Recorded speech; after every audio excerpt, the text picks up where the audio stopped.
Namaskar, I'm Shamali Basu from HDFC AMC. This is a special episode called the Women's Special. It's an extension of Bachat Nivesh or AAP, which is an extremely popular web series of our company. And I'm in conversation with Mr. Krishan Sharma, who is head of training. Krishan Sharma कई सारे investor awareness programmes कर चुके हैं और सैकड़ों investors और distributors के साथ बात कर चुके हैं। और अगर आज इंडियन इन्वेस्टर की पल्स जाननी है तो the one person I can catch to get the pulse is Krishna. So welcome Krishna. Krishna, ऐसा देखा जाता है नॉर्मली कि हमारी कंट्री कैपिटलिस्ट इकोनॉमी हो रही है, जिसका मतलब है कि हमारी जो सरकार है वो बिज़नेस को गवर्न करती है पर बिज़नेस चलाती नहीं है। इन परिस्थितियों में इंटरेस्ट रेट और इन्फ्लेशन जैसे दो बड़े फैक्टर्स हैं जिनकी वजह से इन्वेस्टमेंट्स को समझना मुश्किल हो गया है। ये तो दो मेन फैक्टर्स हैं, इसके अलावा और कई फैक्टर्स हैं जिसकी वजह से एक आम इन्वेस्टर को इन्वेस्टमेंट को समझने में और उसको अपनाने में बहुत तकलीफ़ होती है। उसके बारे में आज बात करते हैं क्योंकि हमें लगता है कि इन्वेस्टमेंट्स में लोगों का सीरियस वेल्थ क्रिएशन हो सकता है, बट आम आदमी जैसे अगर हम आज इंडिया की पेनिट्रेशन लेवल देखें तो इन्वेस्टमेंट्स में बहुत कम है। आज का मुद्दा खासकर ये है कि जब हम फिनेंशियल इंक्लूजन की बात करते हैं तो एक 50% हमारी जो इंडियन पॉपुलेस है जो कि वुमेन इन्वेस्टर है वो इस फील्ड में नहीं है। इसके बारे में आप क्या कहेंगे? मैडम, ये एक बहुत ही ज़रूरी सवाल आपने पूछा है और एक ऐसे समय में हिंदुस्तान दुनिया में सबसे तेज़ गति से प्रगति करने वाला राष्ट्र बन रहा है। और जब मैं तेज़ गति से प्रगति की बात करता हूँ तो आर्थिक विकास के दर की बात करता हूँ। हम सभी ये जानते हैं कि दुनिया में सबसे ज़्यादा तेज़ गति से आर्थिक विकास की दर अगर किसी राष्ट्र की है तो वो हिंदुस्तान की है।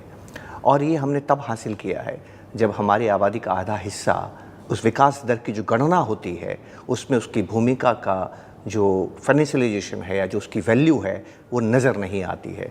क्योंकि आप देखिए, जैसे एक होम मेकर है, एक गृहलक्ष्मी है जो घर में काम कर रही है, वो काम तो कर रही है पर उसकी जो वैल्यू है वो मॉनेटरी टर्म्स में शामिल नहीं होती है। हिंदुस्तान की ज़रूरत ये है, आप दुनिया में किसी भी राष्ट्र को देखिए, वो अमेरिका रहा हो या चीन रहा हो, जो दुनिया के सबसे बड़े राष्ट्र हैं आज की तारीख में, उन्होंने जब अपनी युवावस्था में प्रगति का दौर देखा तो वो 10-11% से ग्रो करते थे और हमारा देश 7.5% से ग्रो कर रहा है। इसका कारण कहीं ये है कि जो महिलाएं हैं, जो नारी है, उसकी भागीदारी कम है। और ये हमारा कर्तव्य बनता है, राष्ट्र के रूप में हमारा ये दायित्व भी बनता है कि इस आधी आबादी को भी इसमें हिस्सा लेना चाहिए। और इन्वेस्टमेंट्स इस बदलती दुनिया के दौर में, जो आपने बिल्कुल सही कहा कि महंगाई, इन्फ्लेशन, ब्याज दरें, इंटरेस्ट रेट्स आजकल बहुत दो इम्पॉर्टेंट इंडिकेटर्स हो गए हैं। इस वॉलेटाइल दुनिया के अंदर, जिसको आप पूंजीवादी व्यवस्था कहते हैं, जहां बिजनेस में बहुत उतार चढ़ाव होते हैं, जहां पर महंगाई और ब्याज दरों की उतार चढ़ाव होती है, निवेश इस तरह से काम नहीं करता है जैसे कि पहले किया करता था। तो आज के दौर में मैं आपसे बहुत छोटी सी बात कहना चाहता हूँ जो बहुत महत्वपूर्ण है। इस दौर में पैसा कमाना आसान है पर उसको संभालना मुश्किल है। Earning money is very easy but managing money is very difficult. और यहाँ पर मैं आह्वान करूंगा हमारे देश की महिला का, नारी शक्ति का, कि वो इस तरफ ध्यान दें, अपने दायित्व को संभालें और उनके लिए बहुत ज़रूरी है। कृष्ण, एक और चीज़ हमने देखी है, हमने पढ़ा है कि जैसे फिडेलिटी है या वॉरविक बिजनेस स्कूल है, उन लोगों ने अपनी स्टडी करी है और ये स्टैब्लिश किया है कि विमेन बेटर इन्वेस्टर्स साबित हो सकती हैं। हालांकि यहाँ पे आम जनता इंडिया में शायद ऐसा माने या ना माने, पर हम आपके विचार सुनना चाहते हैं। हम आपने बहुत ही अद्भुत प्रश्न पूछा है।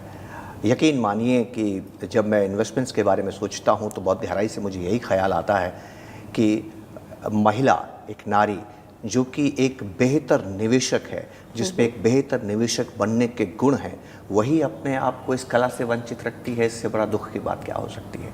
और ये आपने बिल्कुल सत्य कहा, दुनिया में जहाँ कहीं भी शोध हुए हैं वो इस बात को स्थापित करते हैं कि महिलाएँ बेहतर निवेश कर सकती हैं। उसके 2 या 3 कारण मैं आपके सामने बताना चाहता हूं और मैं चाहूँगा कि मेरे देश की महिला इस बात को बहुत ध्यान से समझे और बहुत ध्यान से सुने। मैं आपके सामने जो कुछ भी रखना चाहता हूं ये मैंने जीवन से अनुभव किया है। मैंने बचपन में देखा कि किस तरह से मेरी माँ घर को संभालती थी। तो मेरे पिता जब अपने पास जो भी मेरे पिता पैसा रखते थे तो मैं जानता था कि उनका एक पर्स है, वो पर्स कहाँ रहता है। उनके पास जितना भी पैसा है वो एक पर्स में रहा करता था। लेकिन जब मेरी माँ पैसा रखती थी तो उसके जितने संदूक होते थे उस संदूक में पैसा होता था। किचन में 4 या 5 विभिन्न डब्बों में वो पैसा रहा करता था। इसका मतलब ये है कि don't put your eggs in a single basket. ये जो नैसर्गिक गुण है, ये जो एक नेचुरल ज़रूरत है बेहतर निवेश करने की, ये महिलाओं में नेचुरली होती है। मेरी माँ ने कभी भी अपना धन एक स्थान पे नहीं रखा, मेरे पिता के विपरीत आचरण करती थी। दूसरा, वो दौर ऐसा था जब मैं छोटा था, हिंदुस्तान की प्रति व्यक्ति आय बहुत कम थी, क्योंकि हिंदुस्तान की जीडीपी बहुत कम हुआ करती थी, हमारी ज़रूरतें ज़्यादा थी और हमारी कमाई कम थी। ऐसे में घर चलाना बड़ा मुश्किल हुआ करता था। तो मैंने आसपास की फैमिलीज़ में देखा कि 2 तरीके थे घर संभालने का। एक तरीका ये था कि जो पति ज़्यादातर कमा के लाता था वो घर को चलाए, और जब भी महिला घर का पैसा मांगती थी तो वो पैसा दिया करता था। दूसरा तरीका ये था कि जो कमा के पैसा ला रहा है वो अपनी वाइफ को पैसा दे दिया करता था महीने की शुरुआत में ही, और फिर वो महीने भर अपना घर चलाती थी। आप यकीन मानिए, मैंने ऐसा देखा है कि जिस घर के अंदर बजटिंग महिला के हाथ में थी उस घर में आखिरी तारीख तक भी पैसा रहता था। इसका मतलब ये है कि निवेश की एक सबसे ज़रूरी चीज़ एलोकेशन, उसमें वो निपुण होती है, जो कि पुरुष नहीं होता है। तीसरी चीज़ मैंने ये देखी, अपने परिवार से ही मैंने ये सीखा कि महिला जब बचत करती है तो वो बचत क्यों करती है। वो जानती है कि मुझे आगे ज़रूरत होगी। पुरुष भी बचत करना चाहता है, पर वो बचत की तरफ इतना लालायित नहीं रहता, बचत से इतना प्रेरणा नहीं लेता जितने महिला लेती है। महिला की जो देखने की शक्ति है दूरदर्शी होती है, वो समझती है, इस बात को जानती है कि भविष्य खतरों से भरा है, भविष्य में हर तरह की चुनौती आ सकती है, और इसके लिए वो बचत करती है। तो बचत तो निवेश का पहला गुण है।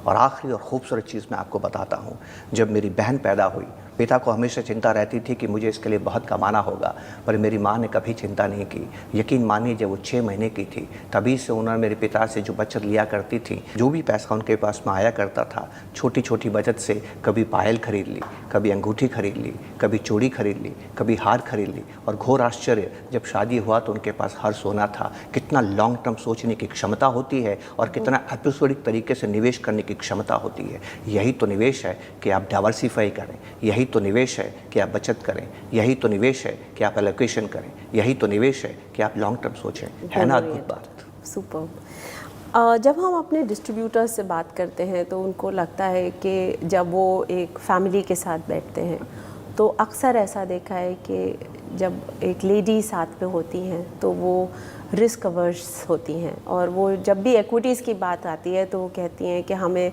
फिक्स्ड इनकम चाहिए, कमी है ठीक है बट सर्टन है।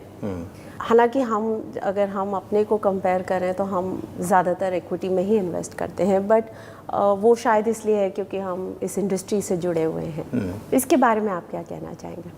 पर ये एक बहुत मिथ्या धारणा है कि महिला रिस्क एवर्स होती है। हरगिज़ नहीं। मेरा अनुभव तो जीवन का ये कहता है कि महिलाएं ही रिस्क कॉन्शियस होती हैं। उनको मालूम है कि जीवन खतरों से भरा है। जितना सहेज के अपने बच्चे को एक माँ रखती है, माँ पल पल में अपने बच्चे को संभालती है कि दुनिया की विभिन्न ताकतें उस बच्चे को हानि पहुंचा सकती है। महिला हमेशा रिस्क की तरफ हमेशा कॉन्शियस रहती है और रिस्क को वो समझती है। वो रिस्क एवर्स नहीं होती है, वो रिस्क को नियंत्रित करने की कोशिश करती है, जो कि निवेश का एक पहला गुण है। तो मैं इस बात में विश्वास नहीं करता कि महिला रिस्क एवर्स होती है, नंबर 1।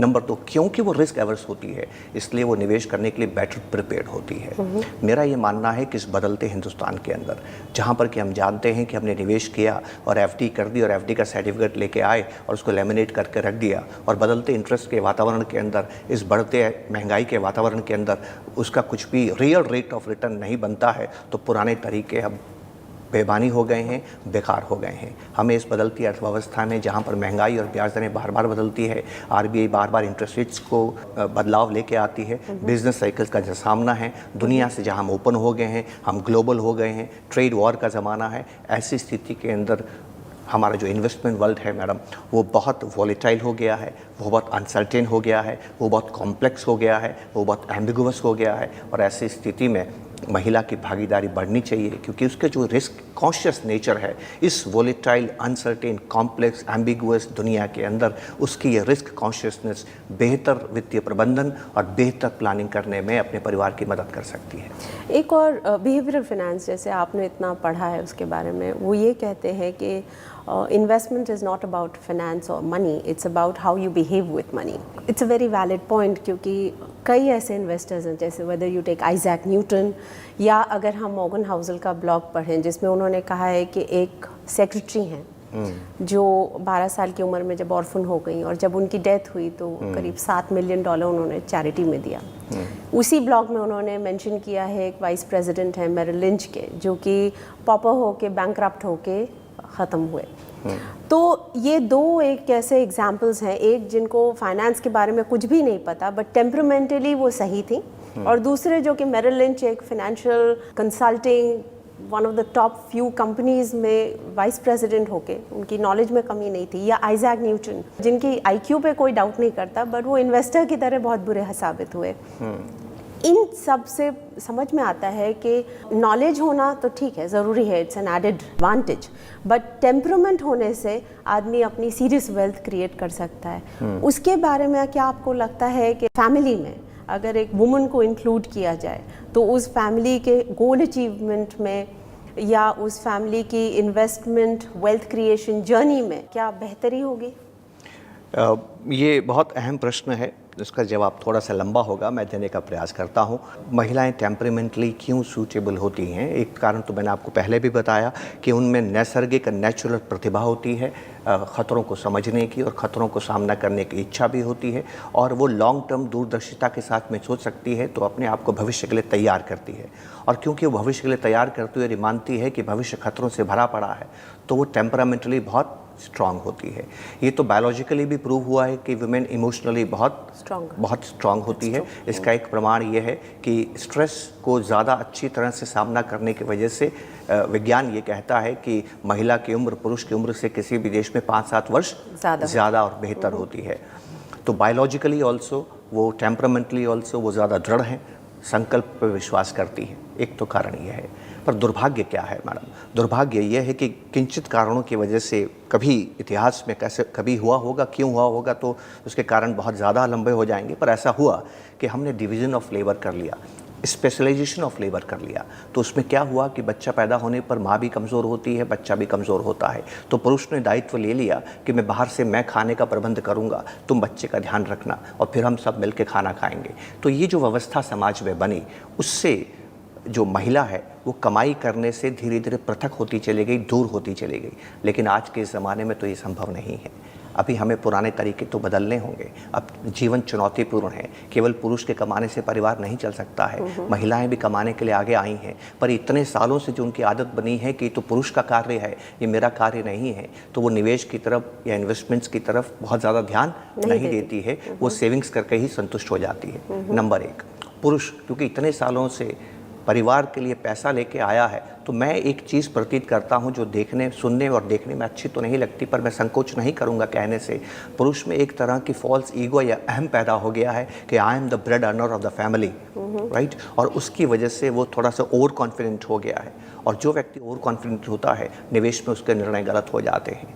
मैं आपको एक छोटा सा एग्जाम्पल देता हूँ. अमेरिका में जब पहली बार कार के सीट बेल्ट इंट्रोड्यूस किए गए, सीट बेल्ट क्यों दिए गए थे? क्योंकि वो आपको सेफ्टी प्रदान करते हैं. एक्सीडेंट में अगर आपको होता है तो आपको चोट कम लगती है, पर आपका प्रभाव क्या हुआ उसका? अमेरिका में अगले 2 वर्षों तक ज़्यादा एक्सीडेंट हो गए, क्योंकि तब ज़्यादातर पुरुष ड्राइवर हुआ करते थे. उन्होंने जैसे ही सीट बेल्ट पहनी, वो ओवर कॉन्फिडेंट हो गए. उनको लगा कि अब तो मैंने बेल्ट पहनी है और मुझे कोई हानि नहीं होगी, तो उन्होंने स्पीड बढ़ा दी कार की और एक्सीडेंट ज़्यादा हो गए. यह है पुरुष का चरित्र.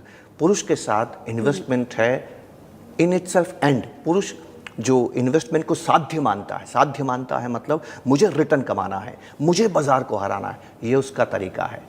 अगर उसको अच्छा रिटर्न आता है तो वो प्रसन्न होता है, अच्छा रिटर्न नहीं आता है तो दुखी होता है, और जब वो दुखी होता है तो कंटिन्यूटी खत्म हो जाती है. महिला के लिए इन्वेस्टमेंट साध्य नहीं है.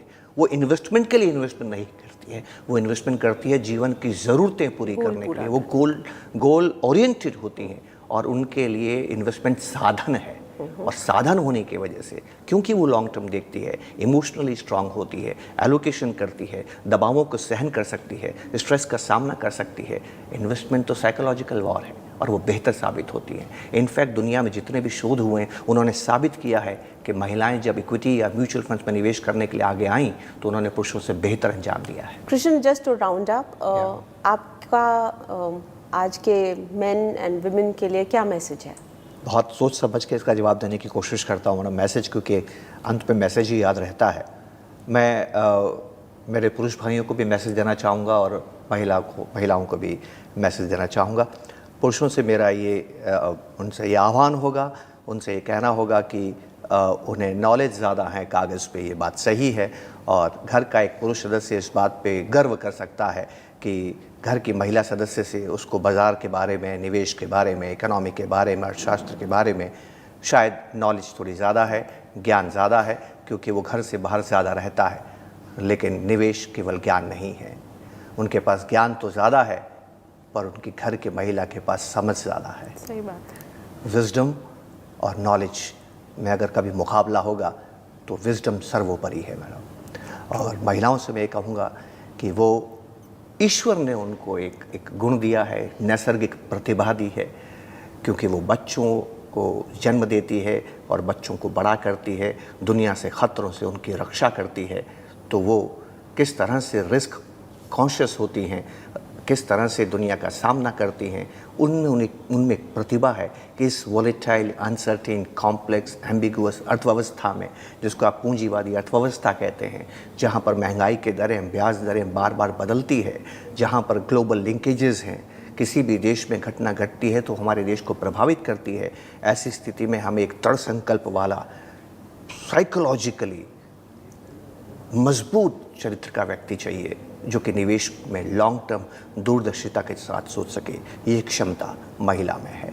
महिला की सबसे अच्छी बात यह है कि वो ये मानती है कि वो कम जानती है। जॉन बोगले, जो कि म्यूचुअल फंड के बहुत बड़े गुरु माने जाते हैं, उन्होंने एक खूबसूरत बात कही थी, when a dumb money accepts that it's a dumb money does not remain a dumb money. महिला बेहतर क्यों है? क्योंकि वो ये इस बात को स्वीकार करती है कि वो कम जानती है, इसलिए वो कॉन्शियस होती है। और पुरुष ये कहता है कि मैं जानता हूँ, इसलिए वो गलतियाँ करता है। Thank you so much, Krishan. And with that, I would like to sign off, and I would like to thank our viewers. And I hope viewers gain from the experience that you have and which you've shared with us. With that, namaskar. Thank you, बहुत बहुत शुक्रिया।